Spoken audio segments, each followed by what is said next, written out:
Days, the Jeeps are cruising around here on the beach, and the flags are flying on Bolivar today as another Jeep weekend gets underway in a big way down here on the peninsula. It really played out like a scene from an action movie. Miller ran out of the courtroom, jumped over the second floor balcony, and ran out of the front courthouse doors before finally being taken into custody. Saturday and Sunday were both record nights. They say thanks to beautiful weather and low COVID numbers, the fair has been booming. I'm standing alongside Little Cypress Bayou, which runs underneath the interstate here near I-10 and Simmons Drive in Orange. Now, Texas game wardens and an Orange County fire rescue team have been out on boats tonight for a couple hours looking for that missing man. And guys, I can tell you a lot of Joe's friends are looking forward to eating a few of those famous Boss Burgers now that Joe is out of the hospital. All the action got started a little earlier at 6 o'clock. You had the big Total Crew of Aurora Grand Parade, all the floats, they were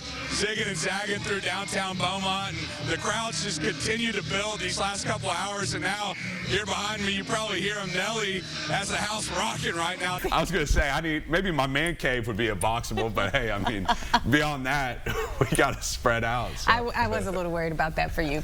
Hey, I think they're going to show up, too. I don't think anyone's dipping from the Final Four. I mean, I think he's going to. It's also the perfect place for a jailbird on the fly. Matt Doherty has more on a fugitive flamingo. Letitia Jordan, Union Baptist Church members tell me a week and a half ago where I'm standing was simply a foundation. Now, thanks to a group of volunteers, the new church is starting to take shape.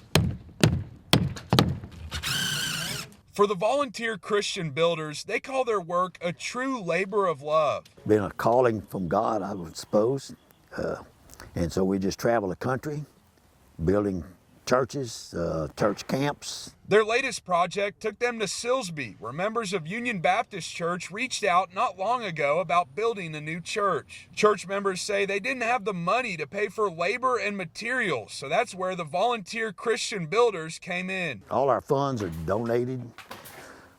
There's no paid employees. Woody Carter with the volunteer Christian builders says they don't charge for their labor. Churches like Union Baptist provide materials and the volunteers work until they run out. Union Baptist Church member Danita Banks says the volunteer builders, most of them in their 70s and 80s, have been a blessing. They've come with every way under the sun to cut costs for us, and they've even gone in their own pockets to help get some of the machinery that was needed. Silsbee football players even came out to lend a hand Saturday on their day off. Some of them worked 8 hours, some worked 2 hours, some worked 4 hours, whatever was working for their schedule. Carter says despite the occasional aches and pains he and the other guys experienced, their work, which has taken them as far as Hawaii and Alaska, has been nothing but rewarding. My wife and I have been really blessed, as well as all the other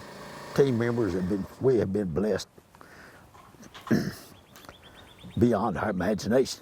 Banks says the new church is expected to hold more than double the capacity of the old church. She says while they still need to have roughly $100,000 to finish the work, they wouldn't be where they're at today without the work of the volunteers. It's amazing, just absolutely amazing.